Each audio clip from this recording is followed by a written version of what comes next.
She had been sitting in the same hospital waiting room chair for 11 hours when the administrator came to tell her that her husband's death had been logged as an equipment malfunction, and that the hospital's legal team would be in touch. She did not stand up. She did not raise her voice. She looked at the administrator the way you look at a word in a language you used to speak fluently and have since forgotten. Then she picked up her coat and her bag and walked out through the automatic doors into a parking lot that smelled like diesel and February. Nadette Asante was 47 years old. She had been a certified occupational therapist for 19 years. She knew how bodies failed. She knew the difference between a failure that happened and a failure that was allowed to happen. She had known it for 11 hours. She would spend the next 2 years proving it. The hospital was Carver Regional Medical Center, a mid-sized facility on the east side of Columbus, Ohio. It served a patient population that was largely uninsured or underinsured, largely Black and Latino, largely the kind of people who waited in chairs for 11 hours without being offered water because the institution had learned, over decades, that certain populations did not escalate. Her husband was Dean Asante. He was 51. He had gone in for a routine cardiac catheterization on a Tuesday morning. He had kissed Nadette at the door to the prep room and told her he would see her in 3 hours. The procedure was scheduled for 2. He was on the table for 6. He did not come out walking. The equipment malfunction, as the administrator described it, involved a pressure monitoring device used during the procedure. The device had given false readings. The surgeon had adjusted based on those readings. The adjustment had been wrong, not because the surgeon was careless, but because the number on the screen was not the number in her husband's chest. What the administrator did not tell Nadette, because the administrator did not know, was that the pressure monitoring device had been flagged in an internal safety review 14 months earlier. The review had been conducted by the hospital's biomedical engineering department. The engineer who wrote the report had recommended immediate recalibration of all units in the cardiac suite. The recommendation had been reviewed by the department head, who had forwarded it to the hospital's procurement committee, who had tabled it pending budget reallocation. The budget reallocation had not happened. The device had continued to be used on 43 patients over the following 14 months. Dean Asante had been the 44th. Nadette did not know any of this on the night she drove home from the parking lot that smelled like diesel and February. She knew only that her husband had gone into a procedure room alive and come out in a different category of person. The kind you have to explain to your children, the kind you have to explain to yourself every morning for the rest of your life before you can get out of bed. They had 2 children. Marcus was 22, finishing a graduate program in Atlanta. Yvonne was 17, a junior in high school, the kind of student who kept a planner with color-coded tabs and had already mapped out the next 6 years of her life with the confidence of someone who had never had the ground move under her. The ground moved on a Tuesday in February. Nadette told them that night. Marcus drove up from Atlanta and arrived at 2 in the morning. Yvonne sat at the kitchen table and did not speak for a long time. Then she asked one question. Was it supposed to happen? Nadette looked at her daughter across the kitchen table and said, "I don't know yet." She said it the way her mother had once said it to her, with the weight of someone who does know, or suspects, and is not yet ready to say it out loud, because saying it out loud makes it the kind of problem you have to do something about. Nadette's mother was Josephine Tyree. She had been a licensed practical nurse for 31 years at a county hospital in Cincinnati. She had worked night shifts and weekend shifts, and the kind of shifts that other people traded away because they needed to be somewhere else. Josephine had never been able to afford to be somewhere else. She had raised Nadette in a 2-bedroom apartment above a dry cleaner on a street that flooded every spring when the drainage system backed up. Josephine believed in 2 things above everything else: documentation and persistence. She kept records of everything. Pay stubs going back to her first job at 23. Medical records for every member of the family. the lease for every apartment she had ever lived in. She kept them in a fireproof box under her bed and called it the truth box, because she said the truth is only useful if you can prove it, and you can only prove it if you kept the paperwork. She taught Nadette to read a medical chart at 12 years old, not to play doctor, to understand what was being done to her body when she was in a position where someone else held the authority and she needed to know whether they were using it correctly. "Nobody can take what you know," Josephine said. "They can take your job and your house and your good name if they work at it long enough, but they cannot reach inside your head and pull out what you put there. So put things there on purpose." Nadette had put things there on purpose for 47 years. After Dean died, she grieved the way people grieve when they have been trained by circumstance to continue functioning regardless of internal conditions. She went to work. She submitted insurance paperwork. She made sure Yvonne got to school. She made sure Marcus went back to Atlanta and finished his semester. She went to grief counseling on Thursday evenings at a community center 3 blocks from the house, and sat in a circle of chairs with people who had also lost something and listened to them, and sometimes spoke and sometimes did not. She also started researching. She pulled Dean's medical records within 30 days, which was her legal right and which the hospital's records department made as inconvenient as they legally could. She received them in a box that weighed 4 pounds. She read every page. She had been reading medical records professionally for 19 years. She knew what to look for, and she knew how to tell when something had been written after the fact with awareness that it might be read by someone looking for a problem. She found 3 things that did not sit right: a timestamp discrepancy in the equipment log, a notation in the surgical report that referenced a pressure reading she could not reconcile with the clinical outcome, and a single line in the post-procedure nursing notes that read, "Device alert silenced per standard protocol." She did not know what device. She did not know what alert. She did not know what standard protocol. She wrote it down and kept reading. At the end of the 4th month, she hired a medical malpractice attorney named Gerald Voss. He was competent. He had won cases against hospitals before. He reviewed the records and told her she had something. He did not tell her how long something takes or how much it costs to turn something into a verdict. She would learn both. The hospital's legal team was not competent. It was expensive. There is a difference, and Nadette understood it better than most people who have never had to sit across from it. They filed motions. They requested extensions. They produced witnesses who had seen nothing unusual and documented nothing unusual and recalled nothing that would be useful to anyone asking questions. 14 months of litigation produced no trial date and a settlement offer that did not cover the legal fees Gerald Voss had advanced, let alone the 19 years of shared income Dean's death had removed from the household budget. Gerald called her on a Wednesday afternoon and told her the offer. She sat with the phone against her ear for a long time without speaking. Then she asked him what her options were. He told her. She thanked him and hung up and sat at the kitchen table in the same chair Yvonne had sat in the night they found out, and she stayed there until the light changed. She did not take the settlement. She went back to work the next morning at Millfield Rehabilitation Center, where she had worked for 11 years. She ran group therapy sessions for post-surgical patients. She taught people how to rebuild strength in limbs that had been cut open and put back together. She was good at it. Her patients asked for her by name. Her supervisor had told her twice in the past year that she was being considered for a team lead position that would come with a salary increase and a reduction in direct patient hours. She turned down the team lead offer. She could not afford to reduce her direct patient hours. She needed the differential.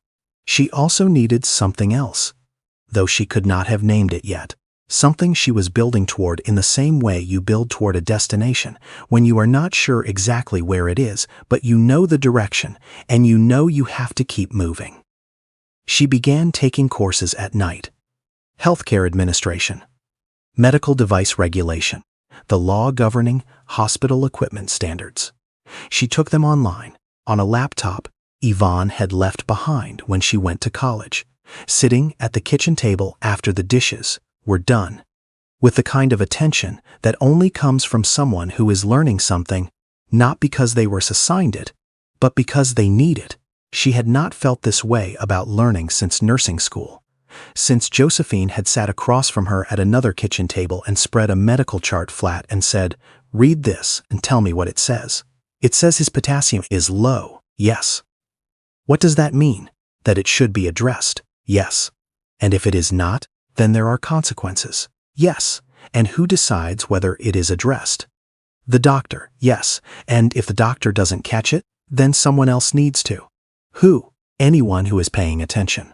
Nadette had been paying attention for 47 years. She had been paying attention in the form of clinical practice, of patient advocacy, of the kind of competence that fills in around the edges of systems that are too large and too distracted to catch everything they should catch. What she had not done, until now, was turn that attention toward the system itself. She started with the FDA's MAUD database, the Manufacturer and User Facility Device Experience Database, where adverse events involving medical devices were required to be reported. She searched for the model number she had found in Dean's equipment log. The search returned 41 reports filed over 7 years. 15 of them described pressure reading discrepancies. 7 described clinical interventions made on the basis of inaccurate readings. 2 described patient deaths. Carver Regional Medical Center had submitted none of those reports. She sat with that fact for 3 days before she understood what it meant. Not the legal meaning, the structural meaning. The meaning in the way her father used to explain bridges to her mother when he was trying to describe why something that looked solid could be quietly failing. There was a gap between what the institution knew and what it had told the agencies responsible for making sure the institution behaved. That gap had a name in regulatory language. In human language, it meant that the thing that killed her husband had also put 43 other people in a chair, like the one she had sat in. And the agency that was supposed to know about it had not been told. She filed a complaint with the FDA's MedWatch program. She filed a second with the Ohio Department of Health. She filed a third with the Joint Commission, the accreditation body that Carver Regional listed prominently on its website as evidence that it met national standards of care. Each agency acknowledged her complaint. Each agency explained its process. Each process involved timelines measured in months, not weeks. She went back to her laptop. She found the original safety review. Not easily. It was referenced in a footnote in a facilities management report she found in a public records request she had filed with the county after reading a bioethics journal article about hospital transparency obligations. The footnote cited an internal review conducted by a biomedical engineer named Harold Bunch. The review was dated 14 months before Dean's procedure. Harold Bunch no longer worked at Carver Regional. He had left 11 months ago. She found him through a LinkedIn search and sent him a message that said only that she was the wife of a patient who had died following a procedure involving a pressure monitoring device, and that she believed the device had been flagged in an internal review he had conducted, and that she was not a journalist and not an attorney and was simply trying to understand what had happened. He did not respond for 3 weeks. When he did, his message was 2 sentences. "I reviewed that device. I recommended it be taken out of service immediately." She wrote back. "Why wasn't it?" He answered with a single word: budget. They spoke on the phone the following Saturday. He talked for 90 minutes. She listened the way she had been trained to listen, without interrupting, without filling silences. Understanding that the most important things people have to say often live in the pauses between sentences, and that the person who waits learns more than the person who talks. Harold had been a biomedical engineer for 22 years. He had spent the last 4 at Carver Regional. He was good at his job in the way that people are good at jobs when the job is the part of their life that still makes sense. He had flagged the device because the calibration drift was outside acceptable tolerance. He had submitted the report through the correct channels. He had followed up twice. He had been told the matter was under review. 8 months later, he had been informed by his department head that the position of senior biomedical engineer was being eliminated as part of a departmental restructuring. The restructuring had involved eliminating one position, his. He had not filed a complaint with any regulatory body. He had not spoken publicly about what he had found. He had gone home with a box of his personal items and a non-disparagement agreement he had signed. Because he had a mortgage and a daughter in braces and a wife who had just started a new job that did not yet have benefits. She understood that. She told him she understood that. She also asked him if he had kept a copy of the report. He had kept a copy of the report. She did not tell Gerald Voss about Harold Bunch immediately. She needed to understand what she had before she handed it to someone else to carry.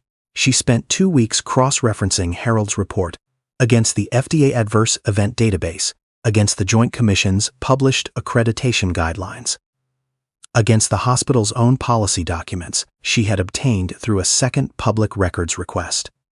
The picture it formed was not complicated. It was methodical. A device had been flagged as unsafe.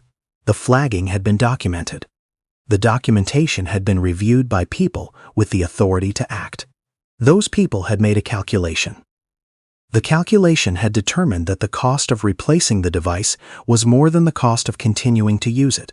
That calculation had not included a line item for Dean Ociasanti.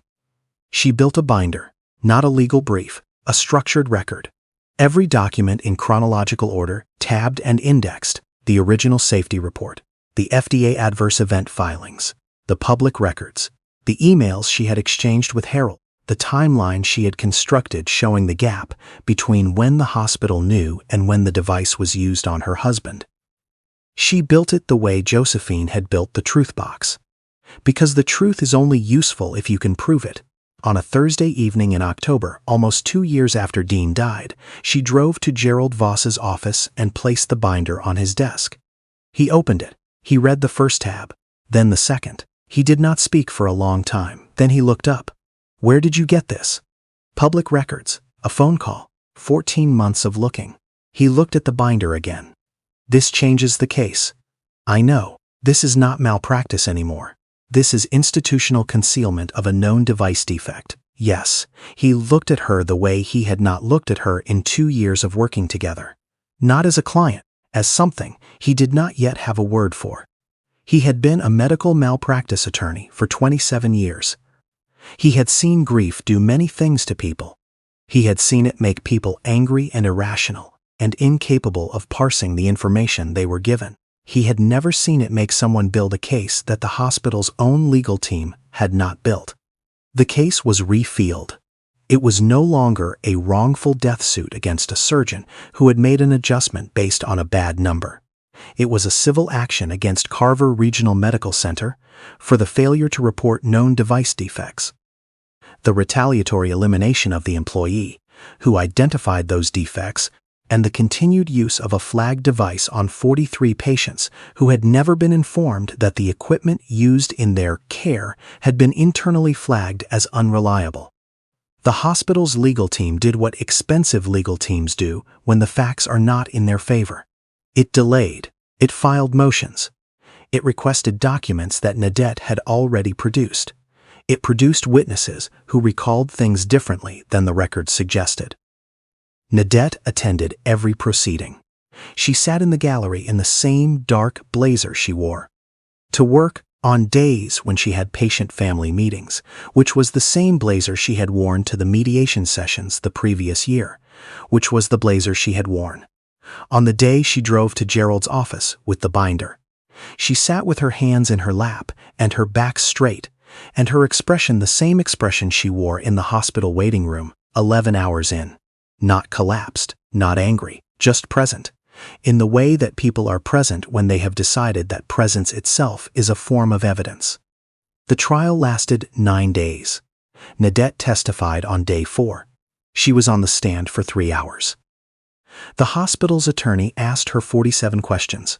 She answered each one precisely, using exactly the language required by the question. adding nothing she had not been asked for. She referenced documents by exhibit number. She described findings with the specificity of someone who had spent 14 months teaching herself to read regulatory filings.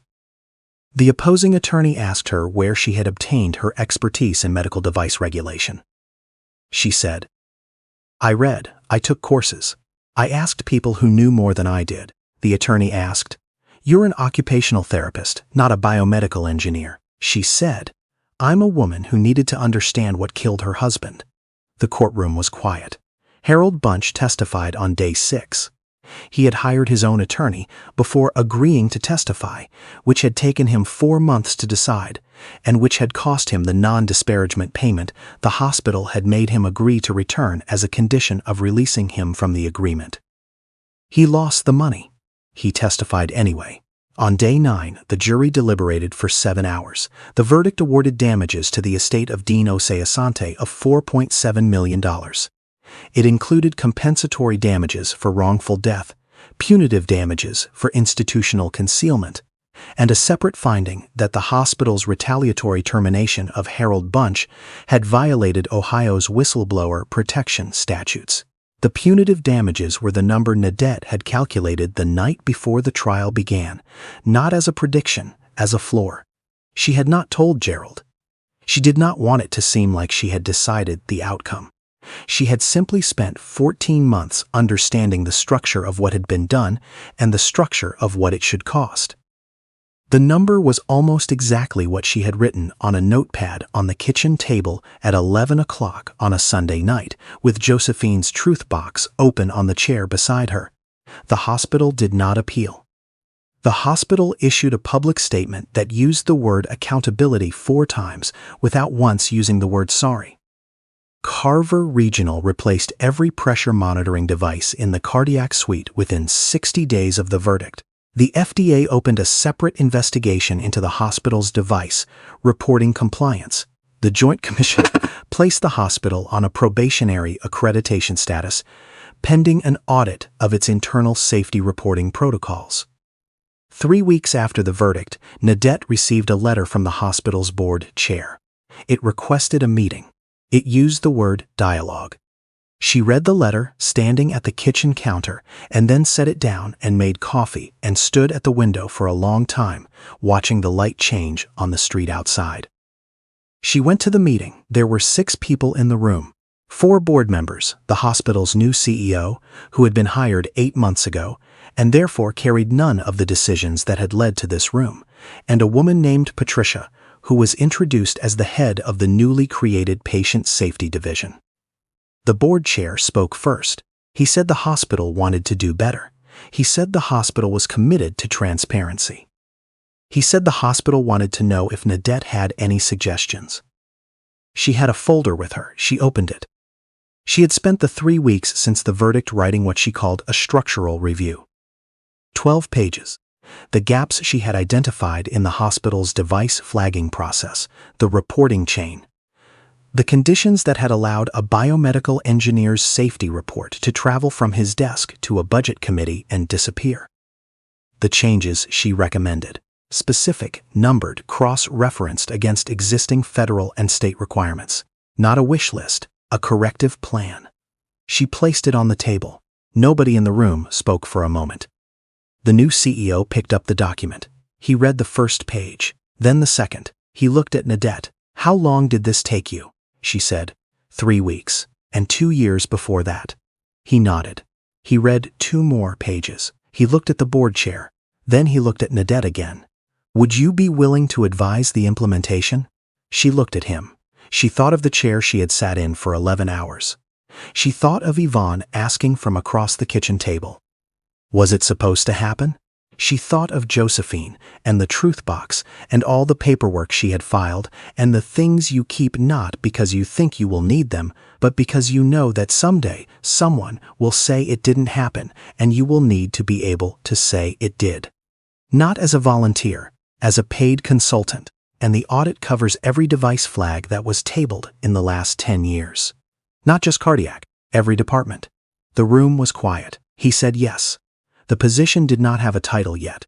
They created it over the following 3 weeks, the specific language of scope and authority and reporting structure that would determine whether the role was real or decorative. Nadette had learned enough in 2 years to know the difference. She read every draft and returned it with edits. She was not aggressive about it. She was precise.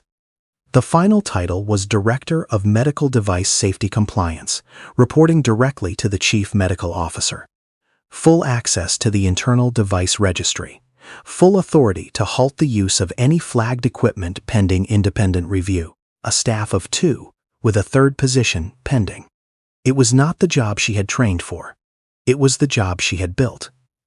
On her first official day, she drove to the hospital in the same car she had driven 11 hours the other direction 2 years earlier.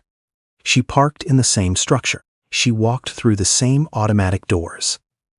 The lobby had been repainted since then, a different shade of the same institutional beige that all lobbies choose when they want to seem calming without spending money on calm. The chairs in the waiting room were different chairs. She did not look at the waiting room. She walked to the elevator and pressed the button for the 4th floor and stood alone in the elevator while it rose. She had her father's watch on her left wrist. Dean had worn it for the last 11 years after her father had died, and she had given it to him because she said it was for someone who was building something. And he had laughed and put it on, and it had been on his wrist in the prep room when he kissed her and told her he would see her in 3 hours. She had not been able to wear it for 2 years. She had put it on this morning. She stepped out of the elevator into a hallway that smelled like antiseptic and institution. She found her office. It was a real office, a door with her name on it, a desk, a window that faced east and let the morning light in. She sat down. She opened her bag and took out the folder with the corrective plan and set it on the desk. Then she took out a smaller folder, not for work. Her mother's handwriting on the tab, original. She had made a copy for herself to keep at home. This was Josephine's copy, which Josephine had driven up from Cincinnati 2 weeks ago and pressed into Nadette's hands at the kitchen door and said, "Keep it somewhere they can see you have it. Because the truth is only useful if you can prove it, and the people who make decisions need to know that you can." She placed it in the top drawer of the desk and closed it.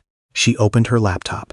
She had 47 device flag reports to review, 7 years of tabled recommendations, each one representing a moment when someone inside this institution had looked at a gap between what was safe and what was being done and written it down and sent it upward and been told, in one way or another, that the budget did not have room for it. She began with the oldest one. That evening, Yvonne called from college. It was a nothing call, the kind of call children make when they are busy and their lives are full, and they have not yet needed to call about something serious. She was telling Nadette about a paper she was writing, a history paper about industrial safety regulations in the early 20th century. She said it was kind of wild that it took so many people dying before anyone made rules. Nadette said, "It usually does." Yvonne said, "That's depressing." Nadette said, "It's also why the rules matter once they exist." Someone had to keep asking why until the answer changed. There was a pause. Yvonne said, "Is that what you were doing for the past 2 years?" "Yes." "Did it work?" Nadette looked at the window. The light was going. Outside, the city was doing what cities do at the end of a day, settling into the version of itself that does not require performance. She thought about her husband in the prep room. She thought about Harold Bunch and his box of personals items. She thought about the 43 people who had never been told. She thought about the folder in the top drawer, she said. "I don't know yet if it worked." I know the question changed. What does that mean? It means before, the question was what happened to your father. Now the question is what happens next. And that's a question I'm in a position to answer. Yvonne was quiet for a moment. Then she said, "Okay." She said it the way young people say okay when they are processing something that they know matters, but do not yet have the vocabulary to hold. She said she had to finish the paper. She said she loved her mother. Nadette said she loved her too. She hung up. She sat at the kitchen table with the light going and the house quiet. The notebook she had been keeping throughout the 2 years of research was open in front of her.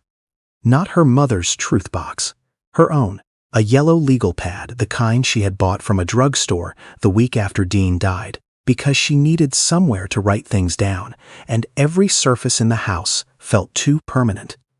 On the first entry was the name of the device model and the timestamp she had found in the equipment log.